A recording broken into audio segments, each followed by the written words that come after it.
Right, let's bring them on with a bit of applause. So, would you mind just starting a bit of applause there, and then we'll spread the ribbon. Excellent. Can you please welcome onto the stage Mr. David Eccles?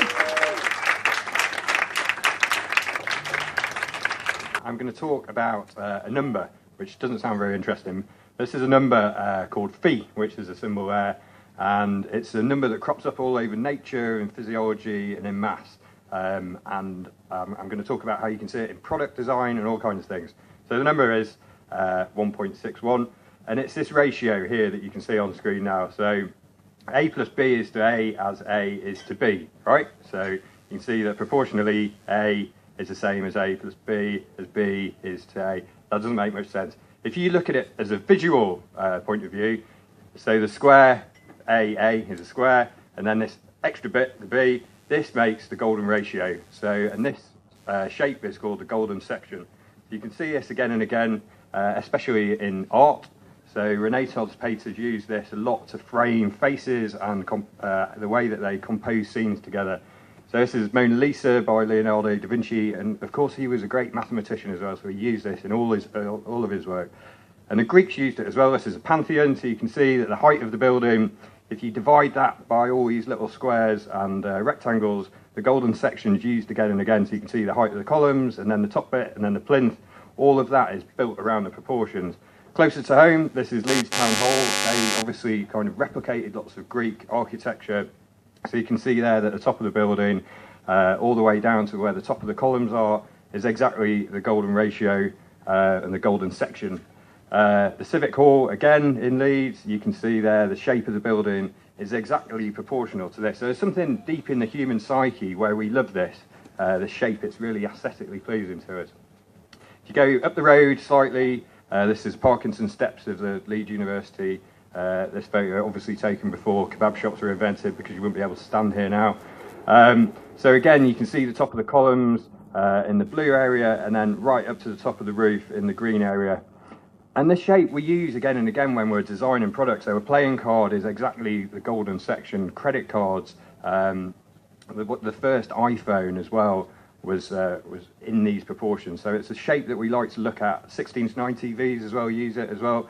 And if you draw something called a golden swirl through this shape, so you can see right down from the bottom corner up to the top and back round, so it's a spiral.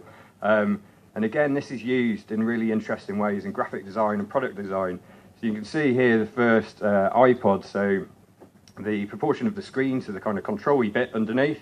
But then if you follow that swirl round again, you can see that the actual wheelie button thing, I can't remember these iPods anymore, is the same size. Twitter as well use this when they redevelop their layout. So again, you can see the way that they section their page up.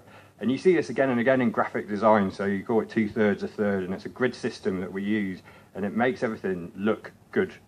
And I think the reason that we like this so much is because it crops up again and again in nature. So here's a sunflower, and you can see the spiral of the way that the seeds are laid out there. And that's simply, it's not magic, it's just the best way, the most efficient way to get lots and lots of seeds. In a cactus, you can see this as well. So if you were going to organise all the leaves so that they could get most light without blocking each other off, this is the shape that you'd use. So nature uses this really intelligently to be really efficient, and we have it inside our own bodies as well. So this is when you look at DNA, there's something called a minor groove and a major groove, and the proportion of the minor groove to the major groove is 1.6138, which is the golden ratio. And that ricochets all the way through nature as well. So we can see it in physiology. So if you look at your hand, the proportion of that to your forearm is 1.618, approximately. Everyone's slightly different, but largely that is the ratio that your hand is.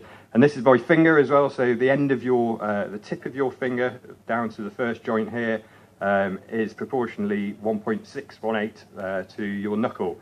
And you can find that again in your feet and in your legs. And again, there's something about this number. The Fibonacci sequence, where you add numbers together to create the next number in the sequence, if you divide any one of those numbers next to each other by the larger number by the smaller number, then you will always get the golden ratio. However, you can take this too far, as Dan Brown did, saying that pyramids are all built on the golden ratio. They're not. If you use that much error, you can make anything fit into any kind of number system. And I'm just going to demonstrate this with my face, which obviously isn't beautiful. But I can make my face fit if I include the bottom bit of my beard, which is about 1.7. So my face obviously isn't like the Mona Lisa. So although this number crops up a lot, you need to be very careful with how well you fit it in. Hope you enjoyed that. Thanks very much.